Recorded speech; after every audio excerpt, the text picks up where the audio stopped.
Salam sejahtera, terima kasih kerana bersama dengan saya di Nazilin Unity Channel. Setelah kalah teruk di PRK Nenggiri, Anwar Musa dipanggil sebagai lebay atau Ustaz LV, kini beliau tampil pula menjawab kekalahan teruk itu. Tapi jawapan daripada Anwar Musa ini paling menarik dan memang banyak yang boleh diberikan komen atau diperdebatkan. Jadi, saudara-saudara yang menonton video ini, sila tinggalkan komen anda untuk penafian dan juga mempertahankan diri, komen mempertahankan diri daripada Anwar Musa ini. Beliau kata, kalau calon bekas BN boleh menang di Nenggiri. Itu komen Anwar Musa selepas kalah PRK Nenggiri. Ramai netizen kata, macam mana pula calon bekas BN boleh menang di Nenggiri? Apa pula yang boleh berlaku? Ini pendapat Anwar Musa. Walhal, ramai orang yang menyalahkan Anwar Musa sebagai punca kekalahan PAS di Nenggiri. Salah satu perkara yang boleh dijadikan asas kepada pertanggungjawaban kekalahan itu kepada Anwar Musa ialah kerana Anwar Musa sudah tidak relevan lagi di mata pengundi negeri. Selain daripada itu, tindakan sombong bongkak beliau memakai pakaian LV semasa berada di perkampungan orang asli juga disebut sebagai punca kekalahan. Selain daripada itu, mereka juga kata Anwar Musa adalah pemimpin Barisan Nasional dahulu yang di-recycle dan tidak memberikan apa-apa kesan yang besar kepada pilihan raya di Nenggiri. Walau bagaimanapun, pengerusi Muafakat Nasional MN ini, iaitu Tan Sri Anwar Musa, berpendapat jika calon PN pada PRK Dun Nenggiri baru-baru ini datang daripada kalangan bekas pemimpin UMNO seperti pada PRN lepas, keadaan mungkin berbeza. Sebenarnya saudara-saudara sekalian, ramai yang juga mempersoalkan tindakan Anwar Musa ini. Adakah beliau sedang mempersalahkan tindakan PAS dan Bersatu untuk meletakkan calon celup, calon bidang terjun daripada PAS masuk Bersatu itu? Adakah ini juga sedang menjadi perdebatan dalam kalangan Perikatan Nasional? Adakah dengan ini juga komen daripada Anwar Musa ini akan dapat menyebabkan tersinggungnya Muhyiddin Yassin dan Hadi selaku pengerusi Perikatan Nasional dan timbalan pengerusi Perikatan Nasional serta kedua-duanya adalah Presiden Parti untuk PAS dan juga untuk Bersatu? Menurut Anwar Musa, hal ini kerana undi UMNO tentunya akan berpecah dan tenaga kempen tempatan juga akan lebih berkesan apabila datangnya dari kalangan penyokong UMNO. Malangnya tidak seperti di Sungai Bakap, perkara ini tidak terjadi. Ramai dari kalangan mereka merasakan mereka dikesampingkan, katanya menerusi kenyataan. Selain itu katanya BN juga telah menggunakan strategi BN tanpa DAP dan PH. Mereka memujuk semula lebih daripada 2,000 pengundi putih UMNO yang dahulunya tidak keluar mengundi pada PRU15. Pendekatan itu berkesan, katanya. Dalam keputusan PRK Dun Nenggiri 17 Ogos lalu, Barisan Nasional berjaya merampas kembali kerusi yang terletak di bawah Parlimen Gua Musang itu apabila calonnya Muhammad Azmawi Fikri Abdul Ghani menang dengan majoriti bergaya 3,352 undi. PAS tersungkur teruk apabila calonnya Muhammad Rizwadi Ismail yang mewakili PN hanya mendapat 5,739 undi.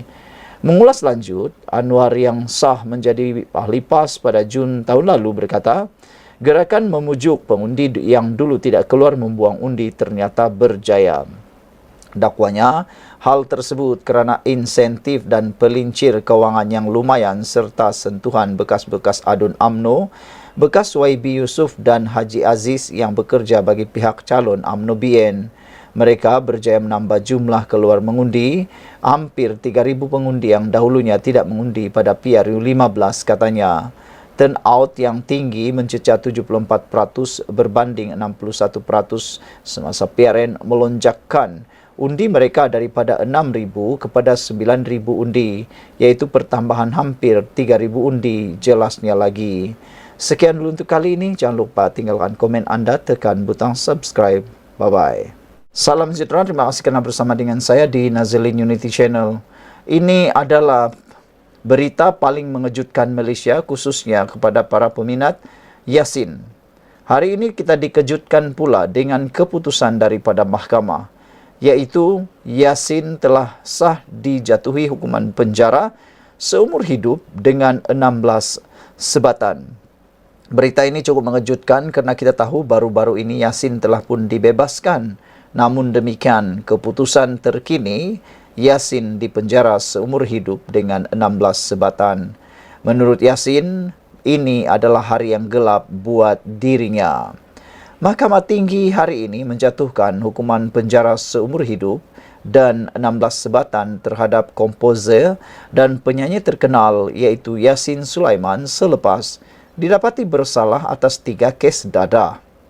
Hakim Datuk Nur Syaridah Awang menjatuhkan hukuman itu selepas membenarkan rayuan pendakwaan untuk mengenepikan keputusan pembebasan Yasin yang dibuat Mahkamah Session Petaling Jaya pada 29 November tahun lalu. Yasin atau nama sebenarnya Muhammad Yasin Sulaiman, 49 tahun, yang sebelum ini ditempatkan di Hospital Bahagia Ulu Kinta, Perak, selama mana tempoh yang diperkenan Sultan Selangor digari oleh pihak polis dan dibawa terus ke penjara Kajang. Hari ini hari yang gelap untuk saya, kata Yasin sebaik dibawa polis.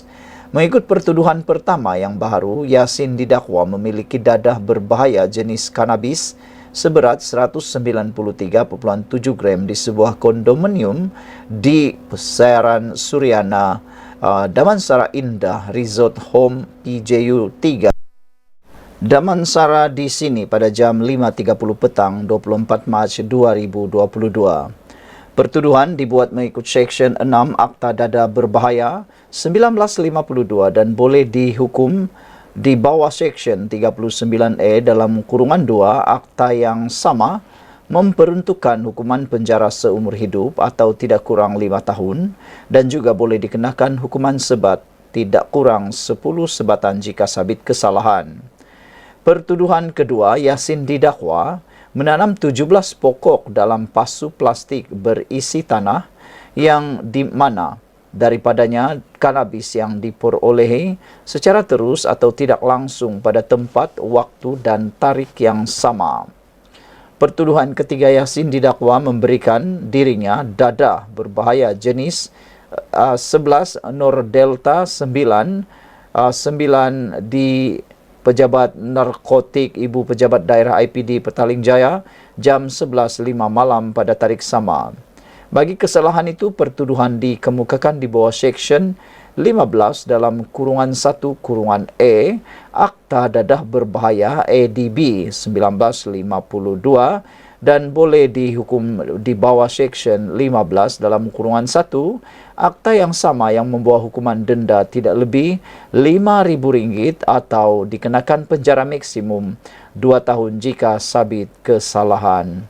Saudara-saudara sekalian, memang agak menyedihkan kita, juga sayu untuk diketahui Yasin yang terkenal dengan lagu beliau yang amat popular satu ketika dahulu, yang merupakan antara ikon kepada penyanyi-penyanyi yang lain, yang boleh dianggap juga sebagai ikon yang positif, hari ini mengalami hari yang gelap kerana beliau dihukum penjara selama seumur hidup dan 16 sebatan. Sekian untuk kali ini. Jangan lupa tinggalkan komen Anda. Salam sejahtera. Terima kasih kerana bersama dengan saya di Nazilin Unity Channel. Ini satu pendedahan yang luar biasa yang patut Anda tahu bagi mengetahui isu tentang Muhyiddin yang telah didakwa sebagai menghina keputusan yang di Pertuan Agong. Akhirnya Zahid Hamidi tampil memberikan penjelasan yang pastinya mengejutkan Muhyiddin Yasin. Kata Zahid Hamidi, Muhyiddin tidak cukup jumlah. Tiada jumlah yang cukup untuk jadi Perdana Menteri kerana 10 ahli parlimen daripada UMNO telah tanda tangan 2 ASD. Pengerusi Perikatan Nasional PN Tan Sri Muhyiddin Yasin tidak pernah memiliki sokongan akuan bersumpah SD yang mencukupi untuk menjadi Perdana Menteri sejurus selepas pilihan raya umum ke-15 pada November tahun 2020. Pengerusi Barisan Nasional BN Datuk Seri Ahmad Zahid Hamidi berkata, daripada 115 SD yang didakwa dimiliki Muhyiddin, 10 daripadanya ahli parlimen telah menandatangani 2 SD, iaitu 1 SD yang menyokong Perikatan Nasional dan 1 lagi menyokong Barisan Nasional. Maknanya, Muhyiddin Yassin seakan-akan kelihatan membuat pembohongan atau penipuan. Dilihat daripada apa yang dikatakan oleh Zahid Hamidi, pengerusi Barisan Nasional ini, dapat difahami secara serba sedikit bahawa Muhyiddin Yassin tidak memberitahu perkara yang sebenar 100%. Kerana kata Zahid Hamidi, 10 orang ahli parlimen yang lain itu telah menandatangani 2 SD. Mana mungkin orang itu mempunyai sokongan kepada 2 orang yang berbeza untuk jadi Perdana Menteri atau menyokong sama ada Perikatan Nasional dan BN. Saudara Presiden UMNO itu berkata, Setiausaha Agung UMNO Datuk Ashraf Wajdi Dusuki juga sendiri menjadi saksi hidup kepada perkara itu.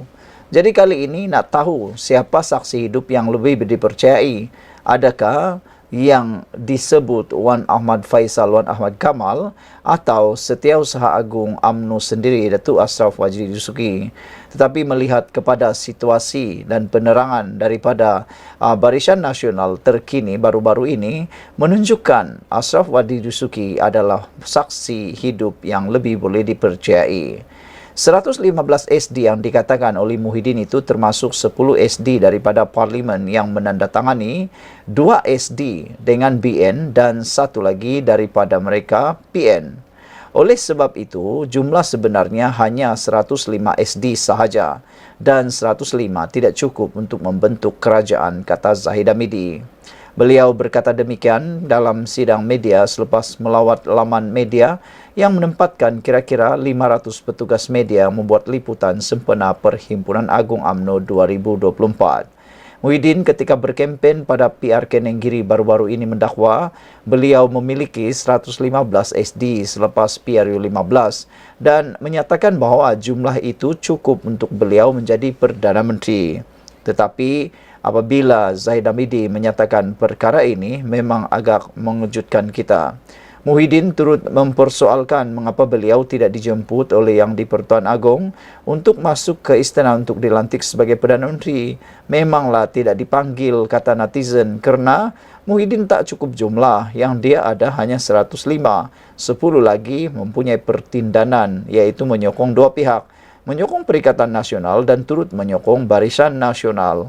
Jadi, itulah yang diketahui sebenarnya oleh Yang di-Pertuan Agong.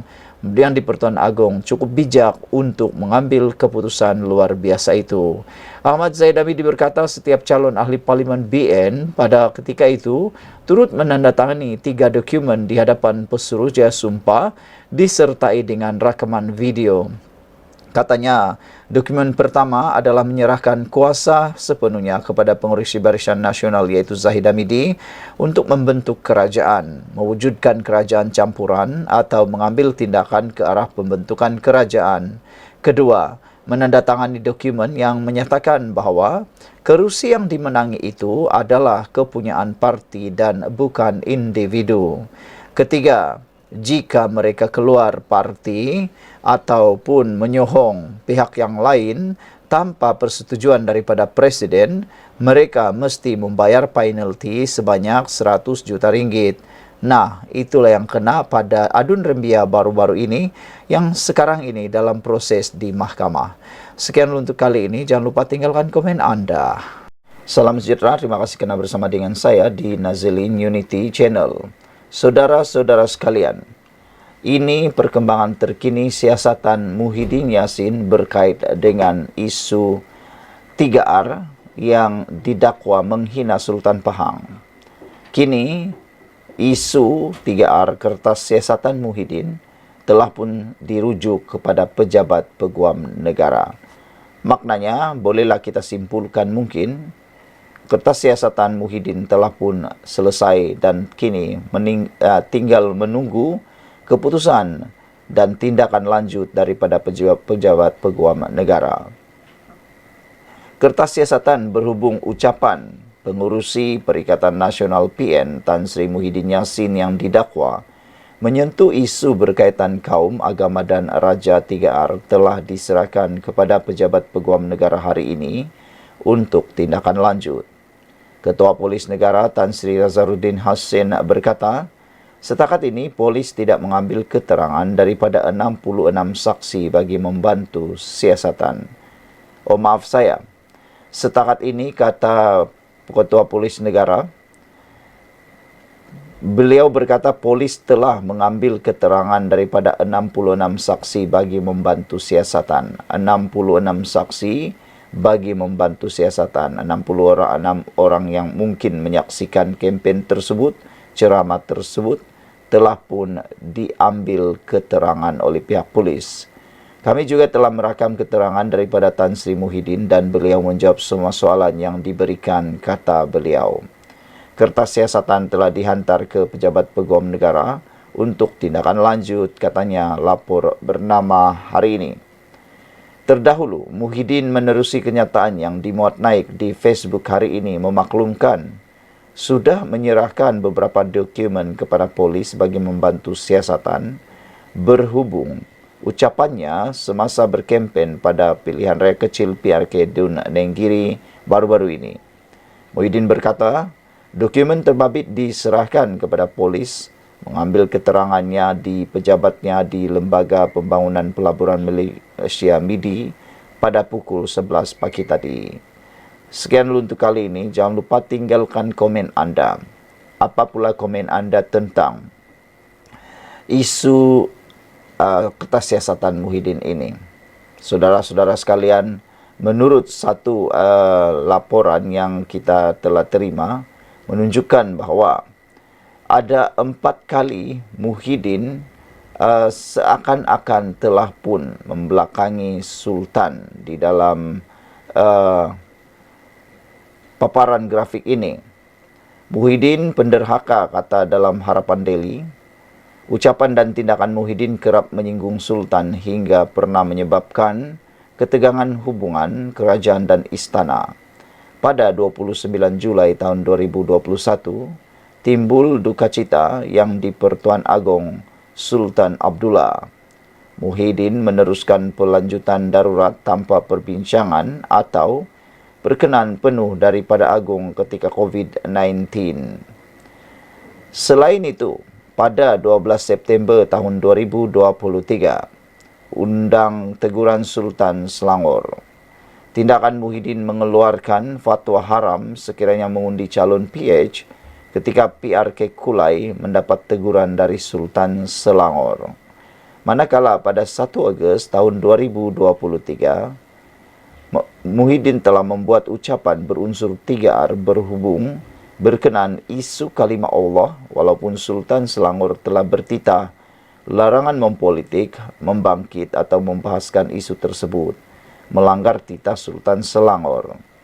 Pada 19 Ogos tahun 2024 pula, telah pun mencetuskan murka Tengku Mahkota Pahang dengan didakwa memperlekeh dan mempertikai tugas serta peranan Sultan Pahang Al-Sultan Abdullah ketika baginda menjadi yang di-Pertuan Agong ke-16.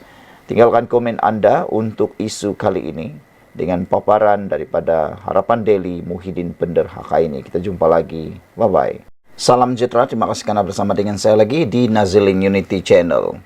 Ini adalah berita terkini dan juga perkembangan terkini PRK Nenggiri. Selepas lebih daripada 5 hari, PRK Nenggiri selesai di mana Perikatan Nasional kalah terduk sehingga lunyai tersungkur ke tanah. Ini pula yang terjadi. Tak puas hati dengan keputusan itu, kini muncul pula dakwaan berlaku sogokan di Nenggiri.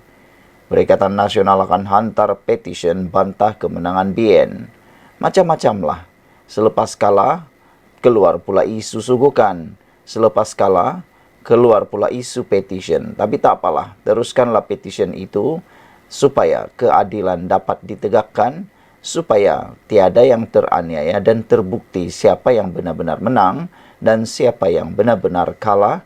Yang menang jadi abu, yang kalah pun tetap jadi. Saudara-saudara sekalian, dakwaan Sogokan di Nenggiri, Perikatan Nasional akan hantar petisyen bantah kemenangan BN. Ketua Bersatu Kelantan Kamarudin Muhammad Nur mengesahkan pihaknya sedang mengumpul bukti apa yang didakwa sebagai sogokan dan ugutan ke atas pengundi. Macam-macam lah yang timbul. Ada sogokan pula, ada lagi ugutan. Perikatan Nasional PN sedang mengumpul bukti untuk memfailkan petisyen Dun Nenggiri dimenangi calon Barisan Nasional BN Azmawi Fikri Abdul Ghani 17 Ogos lalu. Ketua Bersatu Kelantan Kamarudin Muhammad Nur berkata, segala maklumat dikumpul termasuk dakwaan wujud sogokan dan ugutan kepada pengundi sepanjang kempen PRK berlangsung. Kata beliau, ya, akan file petition dan kami kini sedang kumpul semua bukti, katanya kepada FMT. Terdahulu, pengarah operasi PN PRK Nenggiri Anwar Musa membangkitkan dakwaan berlaku sogokan kepada pengundi dan salah guna aset kerajaan pusat sepanjang kempen. Dakwaan itu termasuk pengundi diberi wang dan peneroka diberi sijil perakauan milik lot rumah semasa berkempen. PRK Nenggiri Sabtu lalu dimenangi Azmawi dengan majoriti 3,352 undi, menewaskan calon PAS Muhammad Rizwadi Ismail mewakili PN. Sementara itu, Anwar Musa memaklumkan pimpinan PN akan mengadakan perbincangan Sabtu ini berhubung petisyen. Petisyen akan dibincang Sabtu ini. PN memandang serius rasuah dan penyalahgunaan kuasa yang terang-terangan berlaku, katanya. Menjadi hero sudah tentang rasuah. Tapi siapakah parti politik yang telah pernah baru-baru ini petisyen menang di kawasan tersebut karena benar-benar berlaku sogokan dalam rasuah dalam pilihan raya sehingga keputusan terpaksa dibatalkan dan diulang semula pilihan raya? Itu yang kena jawab. Itu yang perlu dijawab oleh Anwar Musa. Jangan cakap orang kerana mungkin diri sendiri yang ataupun parti gabungan itu yang akan kena balik. Sekian dulu untuk kali ini. Jangan lupa tinggalkan komen Anda.